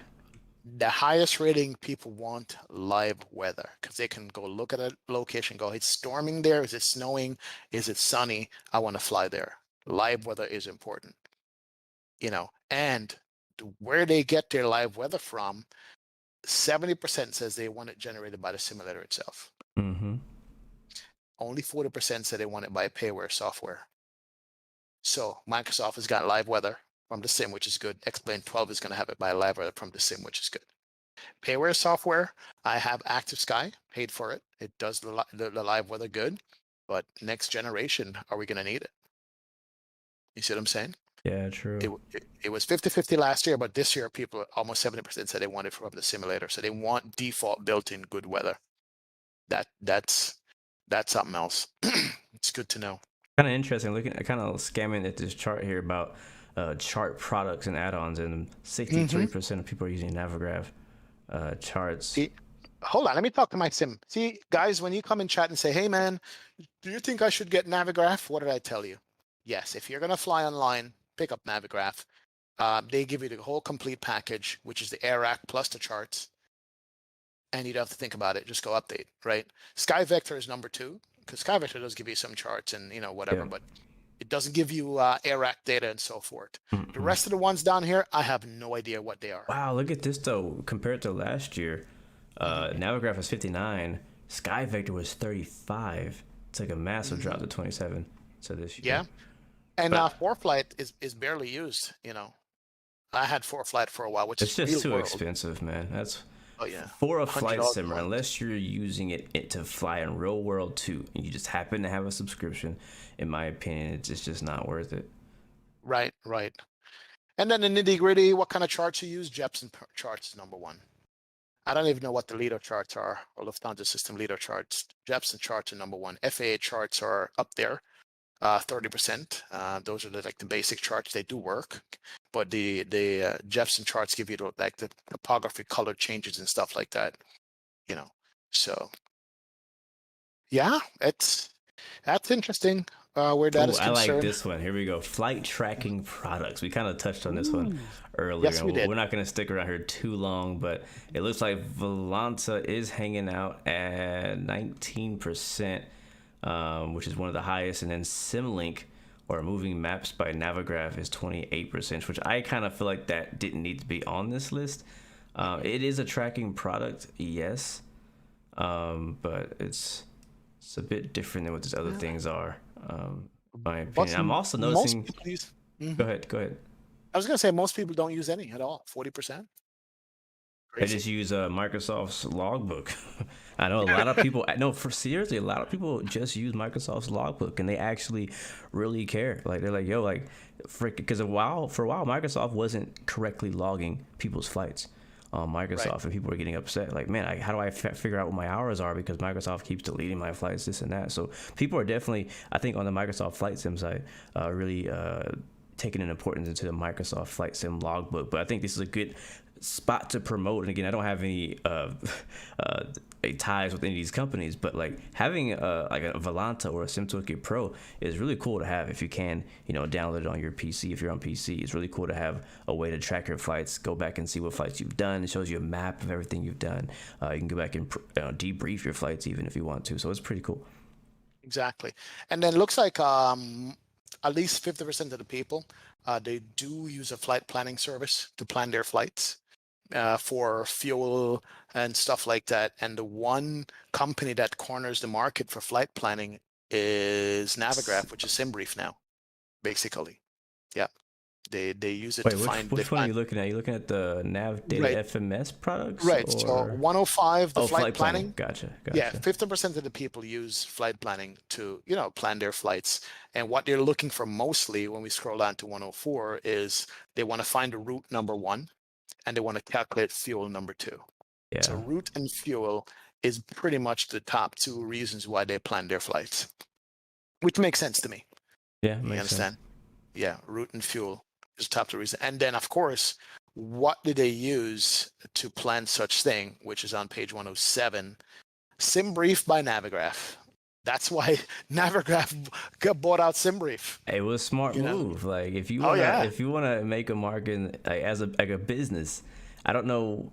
I think SimBrief has always been free, by the way, too. So, Yep. Navigraph is a company who is not a free service. I'm sure they have a good amount of money in their pocket. They can go out and buy a website like SimBrief. Whoever made SimBrief probably made a good chunk of change on that sale, or I think it's actually collaboration. I don't know if they actually sold it. I think they actually went into partnership. I'm not sure, but definitely a smart move by them. What I liked as a SimBrief user and a Navigraph user, it was actually a pretty seamless change. I didn't lose anything in my account, so I was pretty happy about that. But I'm not surprised at all about that. I've never used VRoute. I do use SkyVector sometimes to do some planning. I've never used most of those. I don't use Navigraph charts for flight planning. I only use it to look at the charts. All right. Let's look at one more. What time is it? Wow, we've gone an hour 40 minutes, bro. Sheesh. Let's look at one more. Page 114. Go to page 114, and we'll kind of wrap it up here, because this survey, I'm going to drop the link in chat if you guys want to read this in detail. It's there. The survey is 122 pages long, with all kinds of details, but page 114. I'm actually looking at 112, and I'm like, what's up with this? Okay, hold on, before we go, it said 112 media consumption. Which flight sim or aviation related media do you consume? And I'm like, why is YouTube and Twitch not on this list? That's why 114. Is that what you're looking at? Yeah, because these are just online magazine, basically. That's what it is. So I just jumped over those. Holy crap. Exactly. 114 says it all. Page 114 says it all. Because which video platforms do you use for consuming flight simulator and related content? And this actually is shocking to me. I knew it, but I didn't realize it. Number 1, YouTube. Wow. 95% use YouTube. And Twitch is not even close at 39%. Twitch is competing with Facebook. For flight simming, not other simming, because Twitch is good for other gaming platforms. Listen though. A lot of us don't know this, because I think a lot of people who are watching this right now on YouTube are not watching on Twitch, and they're not watching on Facebook. But what people don't understand is there is people streaming on Facebook and getting good numbers over there, like streaming flight sim to Facebook. I've actually seen it, so I'm not surprised that Facebook is as high as it is, but it does really blow my mind that YouTube is more than half of Twitch consuming content. And it actually surprised me that Facebook is that high, personally, and it surprised me also that Vimeo is even on the list.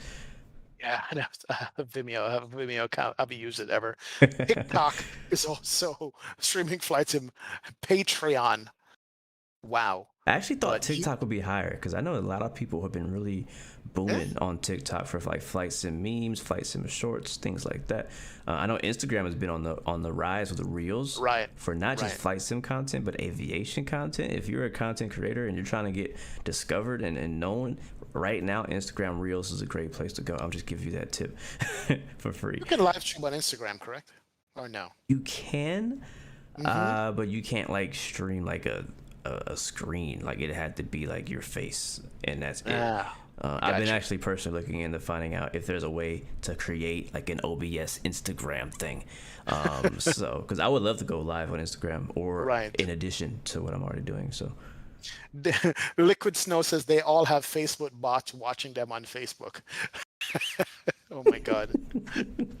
Yep. Wow. Didn't know that. This chart is blew my mind. I really thought Twitch was much higher than what, because I mean, you see, you know what? Now that I really look at it and think about it, it surprises me. But when I really think back to when the last time I got on Twitch and saw people watching things on Twitch, wasn't as much as it used to be. Yeah. For flight sim. Yep. That's it. Obviously, we You got know, our few big flight sim streamers, right? Like when I say big, like big, big, big. right? Outside of that, nobody's watching anybody. They're all streaming Yeah, themselves. yeah. Jump back to cams here because I think that's the last good That the question last in this one thing. sounds good. Yeah, Sounds everything good. else is just data analysis. But there it is, guys. There's a presentation of all this. And what is your top takeaway, Blue, from everything that you've looked at, from the platforms to the planes to the source of watching the stuff that we do? What's your main takeaway on this? What's your surprises and so forth? Honestly, that last one about YouTube, I really thought that Twitch would be much higher, but it really surprised me. And I think that one's really personal to me as a streamer on YouTube. It actually makes me feel a bit better. I'm like, yeah, I'm streaming on YouTube. I'm making content for YouTube, so it makes me feel like I'm kind of going in the right direction for my own content. But also the whole Xbox discussion, right? Like I knew a lot of people came over from Xbox, but it sounds like even though in some of the charts it kind of didn't really make sense to me because some of them were like, yeah, like no, I don't use Xbox, but then you see like what's the percentage of people who are on, Right. like then it says 54, so then it means that on Xbox the majority of people in the whole flight, I don't know, is Xbox. So I don't know, it's definitely interesting. And then also seeing Microsoft and the numbers versus X-Plane and even DCS World, that was big for me. Seeing that obviously Microsoft is on top. It has the biggest reach. They have it on console. They've really promoted. They put, I think, more resources into marketing it and putting it in front of more people. But X-Plane is really standing strong, and I think that in this next coming year, it's going to be tough. Actually, not take that back. It's gonna be a great time for a Yep. PC simmer because you're gonna be able to have the option to fly Microsoft Flight Sim. You have the option to play X-Plane 12, and you have the option to play Prepare 3D and DCS World. But it's gonna be tough, for people who have them to decide which to fly. Because when PMDG comes out with their plan, you want to drop that money on that. When what I mean, it's just gonna be tough when it comes to deciding what platform to really invest in. You know what I mean? Like, if you want to pick just one, it's gonna be hard to choose. True. Definitely. For me with the YouTube and the Facebook thing, and the Twitch thing, I've watched that YouTube have slowly robbed a lot of Twitch streamers over to Facebook, over to YouTube from Twitch. They have actually brought them over, given them contracts and stuff in the whole general gaming industry itself. But to see these numbers for streaming, because I started watching flight simming on Twitch, wasn't YouTube. Captain Canada was already the main guy over on YouTube at the time, and Catch Trader ended up going to Twitch. But when I decided to stream, like YouTube, they'll save my videos. You can rewatch it at your leisure. Was one thing. So maybe that's the reason why people can go back and catch your stream later on Yep. if they missed it the day. Watch at least no, they only go back to watch your takeoff and landing. Yep, that's what You happens. know, That's what they should have that's put in what this happens. survey. What part of the stream do you watch? Do you watch it live Exactly.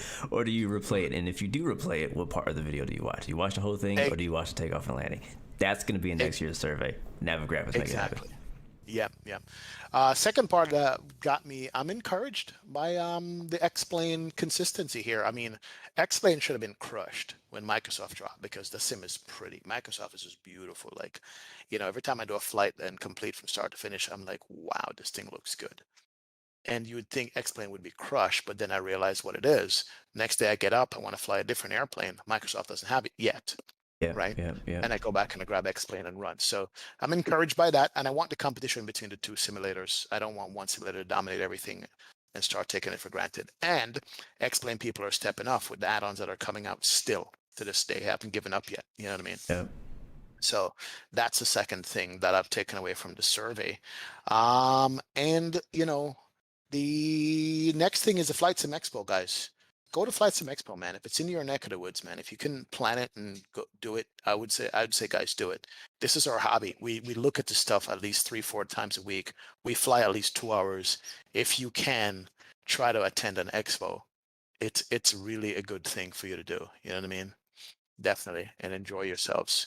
So those are the main things I can think of from the survey. It's a hell of a way to wrap up 2021 in our flight simming industry. Yeah. And I've been excited this year for the amount of products and things that have come out.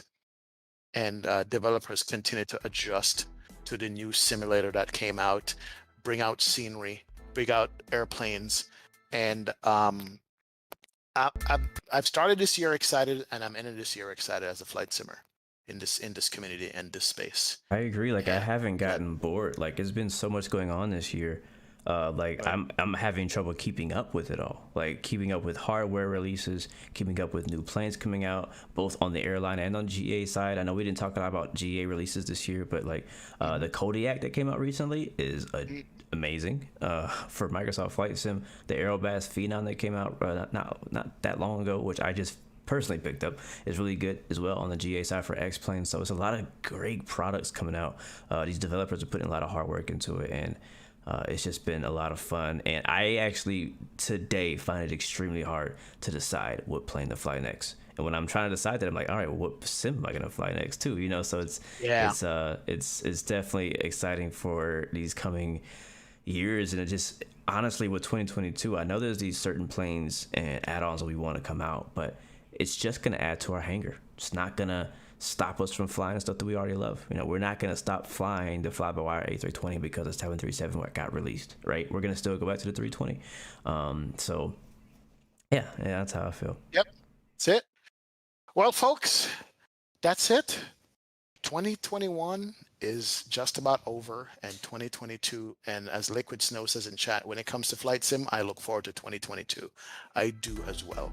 Oh yeah. And I will keep bringing the entertainment as best as I can for you guys. I know Blue is going to be doing the same thing, you know, keeping that game going up and up and up and up and up. Have you seen Blue's videos lately? They've been good and crisp, man. I love it. Thank you, man. But yeah, so, you know, I do want to say for both of us, I guess as like a wrap up of the year, thank you every single one of you guys who have subscribed, who have liked, who viewed, who've watched anything that we've done, whether it be the Blu-XPerience, be an XP live stream, whether you join the conga line, you know, on VATSIM, whatever it is that you've done to support either of us, we definitely both wanted to say thank you, seriously. Like it's been a great year. I think I know my channel, I think both of our channels have been trending up. We've hit a lot of milestones, got through a lot of cool stuff, you know, so it's been really cool. We want to keep doing this. I enjoy it. I know he enjoys it. We love it. We love Flight Sim. We love you guys. And it's been an amazing ride all year long. And yeah, 2022 is going to be hot, man. It's going to be sick. I'm excited. I think we're going to get hit with some surprises as well. Oh yeah, more to come, guys. And let's not forget about that DCS Apache coming out. Yes, sir. There you go. More to come, guys. More to come for 2022. I absolutely appreciate you guys, man, from the bottom of my heart. You know, we do it. We have fun, and that's how we're gonna do it. So my last words, until I see you guys again, is run the track. And I know Blue's got something else to say. Yes, sir, guys. Remember, you have 3 choices: give up, give in, or give it all. You got peace, love, and God bless you. Make sure you stay safe out there too as well. We'll see you guys next time, next video. We out. Peace. Bye bye.